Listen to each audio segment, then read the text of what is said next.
are finally making Rocky Road today. This is kind of more a set of instructions than a specific recipe because it will depend a lot on what's in your cupboard. Hopefully you'll be able to find some biscuits. We've got a couple of packets here, some custard creams and bourbons. We made it last week with shortbread. We made it with a packet of random oatmeal and apple biscuits that were actually a year out of date, but I didn't tell anybody, but they're all still alive. So yeah, get some biscuits, whack them in a bowl. Actually, there are two ways you can do this. You can put them in a big plastic bag, or you can put them in a bowl, and then get some people with some strong muscles. You got strong muscles? You got strong muscles? Yeah. To beat them into crumbs. You don't want them to be a fine crumb. Some lumps is okay because it'll add to the texture of the finished thing. So all the biscuits in there, and we're going to get beating. Okay, so my big strong muscled children have been bashing away, and I think we're about ready. Let's have a look. We've got a few lumps, but it's generally pretty fine. So we'll leave that there for a second. Now, as I said, I kind of eyeball this recipe. So I'm going to go with half a pack of butter. Pop that in a microwavable bowl. We're going to add a couple of spoonfuls of cocoa.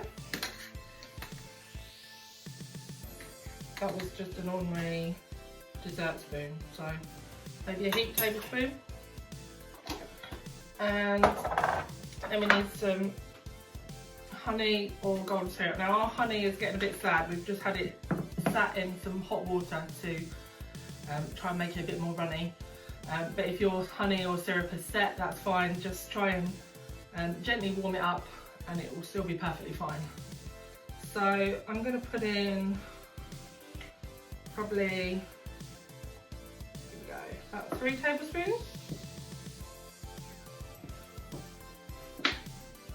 It's coming out quite thick and gooey, but it doesn't matter.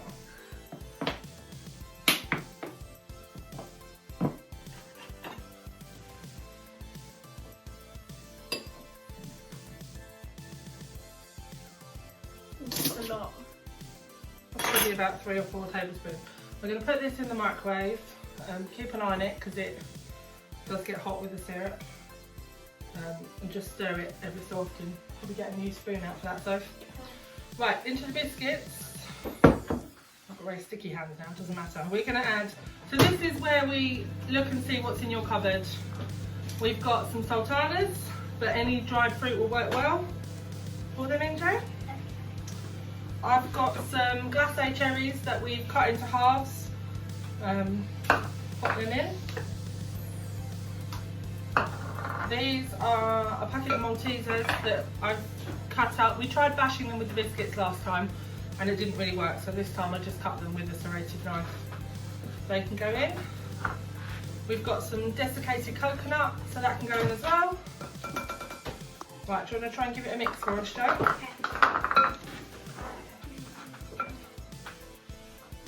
Try and just get everything mixed through. Other things you could add nuts. We can't have nuts because Jane's allergic, but you can add those. Chocolate chips or chocolate buttons. Other dried fruit like apricots or dates. Just have a look in your cupboard and see what you've got, really. The only limit is your store cupboard and your imagination.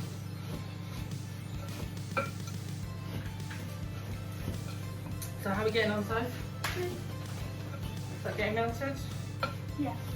So I've got a tray here. I stick in some greaseproof paper because that just helps to get it out again. And then we're going to have some chocolate on the top. We're just using what I found, so there's a mixture of milk and white chocolate that will melt in a minute. Okay, so the honey or syrup and the butter and the cocoa have all melted together. If you haven't got cocoa, you could put a bit of chocolate in there. You could use drinking chocolate powder, whatever you've got. You can just skip it because we'll have chocolate on the top as well. So we'll pour that oil in.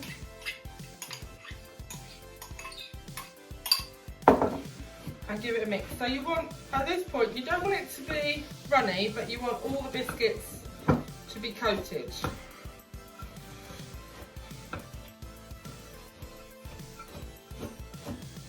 Now, I think because we've used 2 packets of biscuits here, we may have to do a bit more honey and butter. So we're just going to go and do that. Okay, so we melted a bit more butter and honey, and we've added that in, and everything's coated. You can't see any excess liquid, but everything's coated in there. Sophia is looking after our chocolate for the top. She's got that in the microwave. We just put it on medium power, so about half power, whatever you've got. I find that way it stops the chocolate burning. Obviously the technical way to do it is using a bain-marie, but we find the microwave is fine. And you can probably see from my apron why I wear an apron when I'm cooking, because I get a bit messy. Anyway, so let's put this mixture into the tin.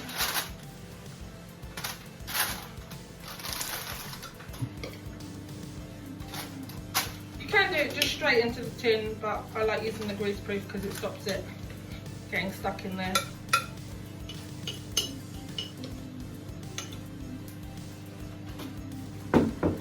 And we just flatten it all down. I like using a metal spoon to do that.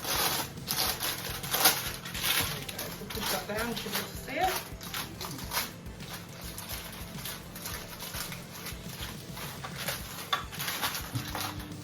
Just making a nice flat surface for the melted chocolate to go on.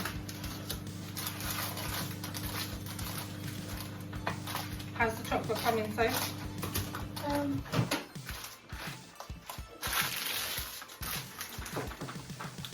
I'm just going to mix it.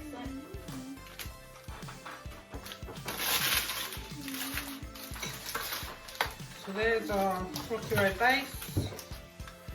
Here's the melted chocolate on top. Okay.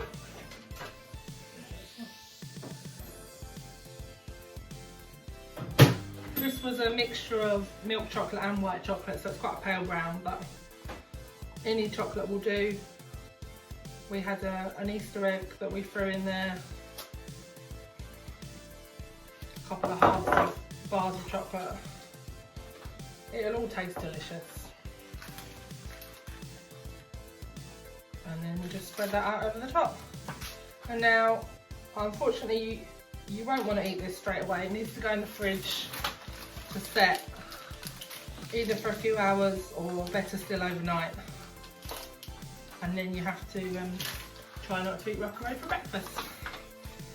If you try a recipe, do let us know. Let us know what variations you put in it and how it tasted. We hope to hear from you soon. Bye! Bye!